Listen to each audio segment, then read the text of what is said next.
In this installment, we're going to be going over the MLB bet slate for Wednesday, May 28th. Let's get into it.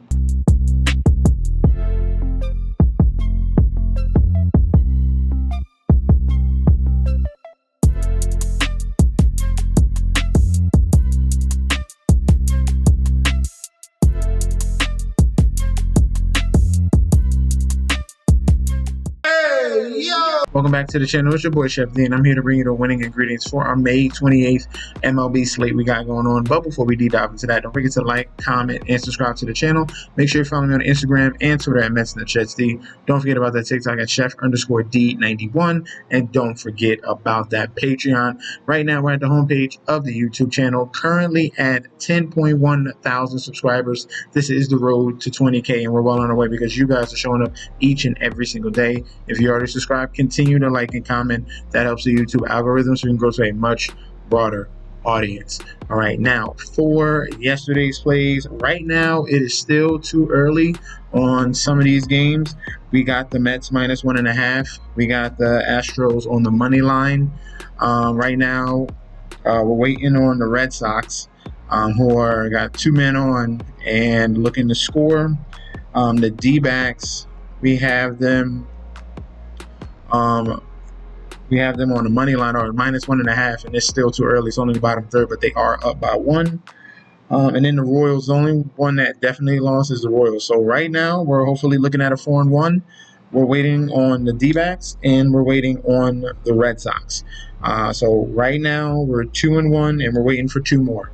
All right, so that's a positive sign there. If you guys signed up for the Patreon, we had a solid night with the same game parlay, as you can see right here. Randall, 6 rebounds, SGA, 6 assists, McDaniels, 10 points, and Nikhil Alexander Walker, 1-3. And then we were on the +3 with the Timberwolves, okay? So that was a solid night last night. If you guys want to sign up, remember that link is provided down below. Get connected. You're getting full access to daily bets, future bets, and access to that group chat that goes off 24/7. In Oracle Park here, Camden Yards, Baltimore Orioles 19-35 going against the St. Louis Cardinals 31-24. Looking at this pitching matchup here, Miles Mikolas 4-2 going up against Cade Povich 1-3 with a 4.86 ERA. Mikolas with a 3.51 ERA. All right, looking at the odds for this matchup here, we have the Orioles as home favorites -125 with the comeback of the Cardinals at a +105. Total runs set at 8.5. Public bet percentage here, 51% of the bets, 50-50 here on the money as well. So public and sharps are pretty split down the middle on this game. Looking at the total runs, 69% of the bets, 67% of the money towards the over 8.5 in the total. All right, now with Cade Povich here for the Baltimore Orioles, he has pitched pretty bad here at home, 6.75 home ERA with a 270 batting average. If we're looking a little bit deeper in the numbers, it's mainly his issue with righties here, giving up a 3.18 home run per 9. The K rate is okay. At 19%, really 20%, 284 batting average. But there is, if you're looking at the XFIP, there is regression coming to that number, all right? So he's supposed to be pitching better to righties. Maybe this is the opportunity here against the Cardinals, who have kind of been playing pretty mediocre as of late. Hold on, let me double check. Yeah, they lost to Baltimore in the first game. They've been red hot going up against Arizona. But in this matchup here, you would think that this would be a little bit of a cakewalk. But I think Cade Povich at home, despite those numbers, there, like I said, there is regression, and I think he might pitch a little bit better here. Miles Mikolas, on the other hand, he has some issue against lefties, and the lefties on the Orioles, if they're hot, this is not the team you want to mess up against because they have a ton of power. Looking at some of his numbers against lefties, a 281 batting average, a 1.47 whip as well. And then there should be regression in a bad way, obviously regression with the XFIP at a 6.04. So he's supposed to be pitching even worse to lefties here. And this is a spot where Vegas favored the Orioles for a reason here. A lot of people are mixed down the middle. I think this is a spot that the Orioles can get on Miles Mikolas and get that home run ball going as well, because he's the guy that can definitely blow things up. Obviously, Cade Povich has a track record of pitching bad. I showed you. But like I said, there is regression coming to the numbers versus righties. And I think that this is a really good spot here for the Orioles as the favorite. Okay, so give me the Orioles minus 125 for the total. I think this is a ton of runs in this game. Give me the over 8.5 as a secondary play. If you have no confidence on either side, just take the over. In American Family Field here, we have the Milwaukee Brewers 28-28 going up against the Boston Red Sox 27-30. Looking at the pitching matchup right here, Brian Bello here 2-1 with a 4.08 ERA. Going up against Freddie Peralta here 5-3 with a 2.55 ERA. Looking at the current odds for this matchup, Brewers are home favorites minus 160 with the comeback of the Red Sox at a plus 135. Total run set at 8. Public bet percentage here, 67% of the bets towards Milwaukee, but 50% of the money towards Milwaukee as well. So sharps are coming in a little bit on Boston here to make things interesting. For the total run, 73% of the bets, 71% of the money towards the over 8 in total runs. All right, now with Brian Bello, he has been a guy you want to pick at, being very not mediocre. He's a little bit worse than mediocre, especially when you're looking at the batting average to lefties and righties. For some reason, he struggles against both. All right, he has a walk rate against lefties at 14%, which is egregious. A 300 batting average to lefties and righties. The whip is at 1.5 against righties and a 1.8 against lefties.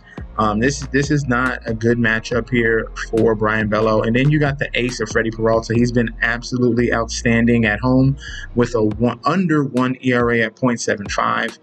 Phenomenal numbers across the board here for Freddie Peralta against lefties, especially against righties as well. So this is a spot that I'm looking at. The Milwaukee Brewers on the money line. I think that they're the right choice in this one. I think they attack Brian Bello very early and often here. And they're looking for a sweep. They beat the Milwaukee. Milwaukee beat Boston in the first game, beat Boston in the second one, and we're going for a sweep in this one. Very interesting to see if they can do it. And they got their ace on the mound. I'm going to be backing the Brewers. I know a lot of people are looking at this spot here as, hey, Red Sox are not going to get swept. But this is a NL versus AL matchup. And we got a nice ace here on Freddie Peralta. I'm going to back him. Give me the Brewers on the money line. For the over-under, I'm going to lean towards the over 8 total runs in this. I can see Freddie Peralta shutting down the Red Sox. But then I also can see the Brewers really cranking things up against Brian Bello and single-handedly probably covering this over by themselves, all right? In Petco Park here, we have the San Diego Padres 30-22 going up against the Miami Marlins here 21-31.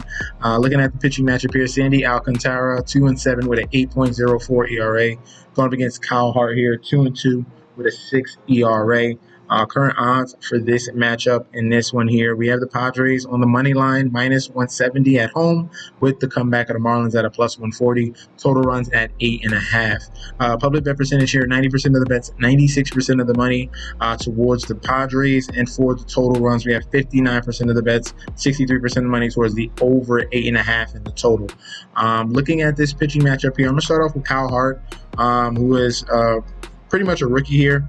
And he's coming in pitching solidly at home. The 2 games, despite the fact that his ERA says 6 earned runs, it really was just 2 games and against very good offenses here in the Houston Astros and Chicago Cubs on the road. He got hit up early and often in both of those games. Other than that, pitched solidly against Detroit. You wish you went a little further than 4 1/3.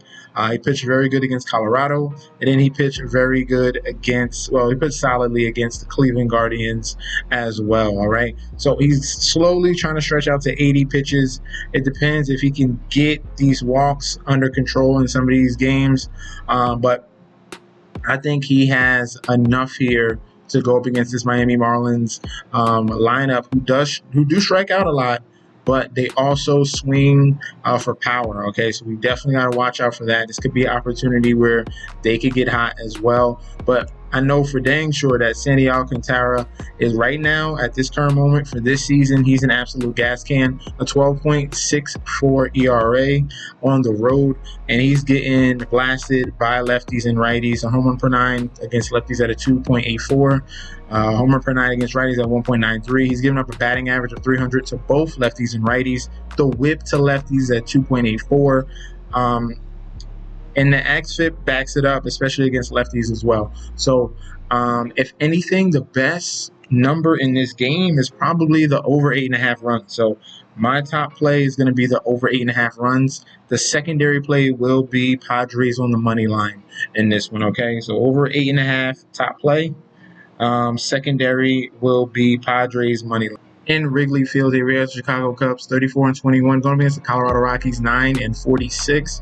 Looking at the current odds for this one, Chicago Cubs are solidified home favorites -340 with the comeback of the Colorado Rockies at a +270. Total run set at 7.5. All right, looking at the pitching matchup here, Tanner Gordon 1-1 with a 4.38 ERA, a 1.38 WHIP. Going against Matthew Boyd here, 4-2 with a 3.42 ERA and a 1.32 WHIP. Matthew Boyd coming over from the Tigers here, pitching solidly yet again this season, and he has a very nice matchup against the Colorado Rockies. I expect him to do the same in this one. Tanner Gordon, on the other end, he struggled last year in 2024 with putrid numbers, giving up 300 batting average to lefties and righties. As you can see here, a whip of 1.58 to lefties and a whip of 1.86 to righties. And he's doing the same thing in 2025. Right now, he's giving up a batting average of over 400 to righties. And mediocre strikeout numbers as well. And this is not a matchup against this high-powered, high-octane offense here in the Chicago Cubs. This is a spot that I'm going to be looking at the Cubs in the -1.5 at. All right, so give me the Cubs -1.5 and give me the team total of the Cubs over as the secondary play. Last but not least here, we're going to be in a Globe Life Field here. Texas Rangers 27-29 going against the Toronto Blue Jays 26-28. This pitching matchup here between Eric Lauer versus Tyler Mahle. Lauer is 1-1 with a 3.31 ERA, 1.10 WHIP. Tyler Mahle is 5-2 with a 1.80 ERA and a 1.03 WHIP. There's no odds on this currently as of right now, but it doesn't matter to me. All right, I'm not picking who's going to win. I want the under in this game. I love the pitching matchup that much. Going by the ERAs, this line is probably going to be at a 7.5 when it opens. And I like the under on this one. If it's 8.5, if it's 7.5, or if it's 8 or higher, smash it. Definitely. I like the under. I like the pitching matchup between these two guys here going up against each other here. Eric Lauer here for the Blue Jays has pitched solidly this year. If we get his numbers. We'll start off with Tyler Mahle. Tyler Mahle here has been phenomenal at home with a .95 ERA. A batting average, he's given up his 165 batting average. If we're looking at lefties and righties, a 32% K rate against lefties, phenomenal numbers there. Lower K rate against righties, but he's still getting outs here, only giving up a 237 batting average as well. So I like Tyler Mahle here. And then Eric Lauer for the Blue Jays here. He has been very good on the road. Let's see if we can get the splits open for you.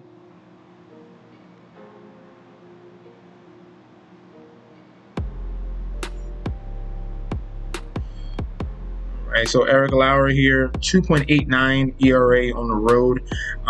This lefty here, he's been phenomenal against righties so far this season. If we dig a little bit deeper here, the home run ball could be the question mark against righties, 1.42 home run per 9. But the average is super low, 182 batting average, a 1.11 whip. Across the board, solid numbers here. And I think that these two teams battle it out here between each other, Blue Jays and Rangers in here. And I think this series is tied 1-1. All right, and this is the matchup here, the finale between these two teams. So far, the series has been very low scoring as well, and that's what it is in Globe Life. It's been a lot of low run type of games here in Globe Life, and I think that continues the trend here with both of these pitchers on the mound. So give me the under on the total of 7.5. If it's higher, that's even better, but that's going to be my angle in this one. And if I had a secondary play, I would lean towards the Blue Jays. All right, secondary play would be the Blue Jays as an upset. And then the main play is the under on the total, right? So that's going to be our breakdown for the Wednesday slate. Let me know in that comment section down below if you agree or disagree. We could definitely debate about that down below. And for the official record from our last video, we are 3-2. So we are above 500 on yesterday's video. Right now, Diamondbacks are way over -1.5. The Red Sox did lose, so right now we're 3-2. So that's a solid number there, trending positively. And we're going to try to sweep this one, all right? So if you guys want to sign up for the Patreon, get connected. Click on that link provided down below. You're getting access to daily bets, future bets, and access to that group chat that goes off 24/7.